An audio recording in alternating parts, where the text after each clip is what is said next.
Hello my dear green fingers! Nandito ako sa bubungan ng aming bahay and in today's video, mag-harvest tayo sa bananas. Kukunin natin yung nakahapay sa may bubungan na. Nakalimutan ko siyang tanggalin nung maliit pa kaya lumaki na, nag-mature at ngayon ay pwede natin i-harvest ang kanyang mga bunga. Medyo nakakatakot lang kasi madulas yung bubong kaya bibilisan lang natin kasi nag-uumpisa na yung dumilim at umulan.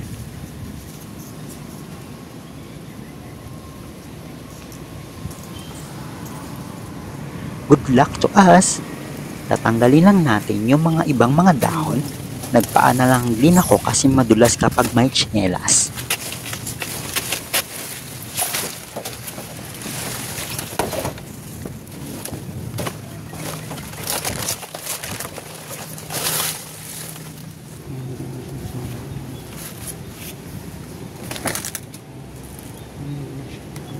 Ngayon natanggal na natin yung ibang mga dahon, kukunin natin isa-isa yung mga piling. Hindi natin pwedeng tagpasin yung peduncle or yung pinaka-stem niya kasi babagsak at masisira ang bubong at mahuhulog ito ng buo sa ground.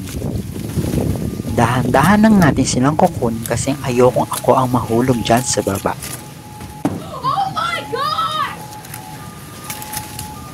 Ayan, nakuha na natin yung unang piling. Nag-start na rin umambon. Kaya kahit hindi natin makuha yung buong piling, importante ay safe tayo maka-harvest.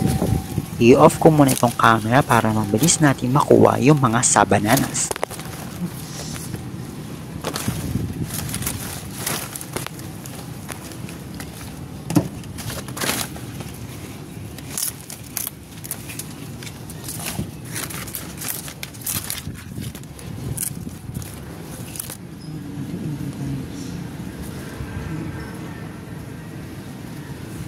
It's too risky po na matanggal lahat ng mga piling kaya kukunin na lang natin itong mga natitira dito.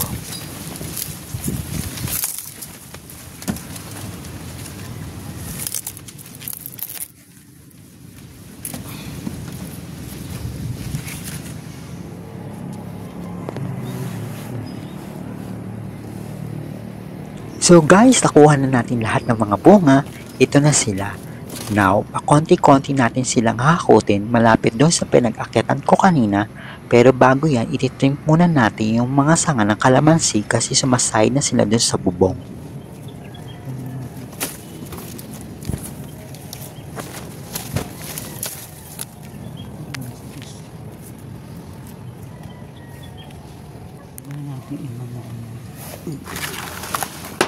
Ihulog na lang natin itong mga dahon na mas madulas kapag naapakan natin.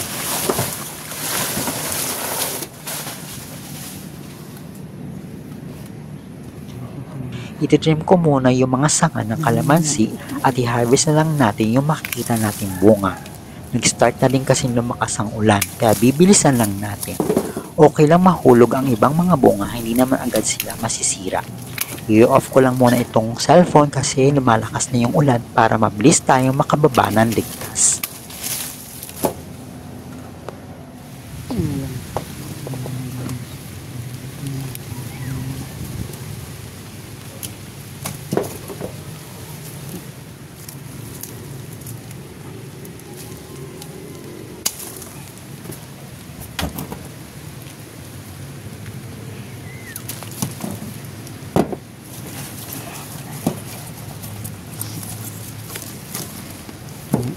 Ito na po yung mga na-harvest natin na kalamansi. Hi guys! Ayan at nahakot na natin yung ibang mga bananas.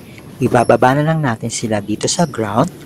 Nagsilbi po itong workout kasi pinahuwisan tayo ng gusto. Hindi nga pala sila pwede mahulog sa bubong kasi sa ibang lote sila babagsak.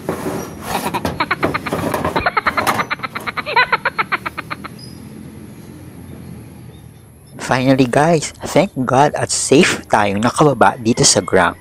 At ito na po yung mga na-harvest natin sa bananas. Thank you so much for watching. Please like and share this at huwag pong kalimutan na mag-subscribe sa ating YouTube channel. Paki-follow na rin po ang ating Facebook page.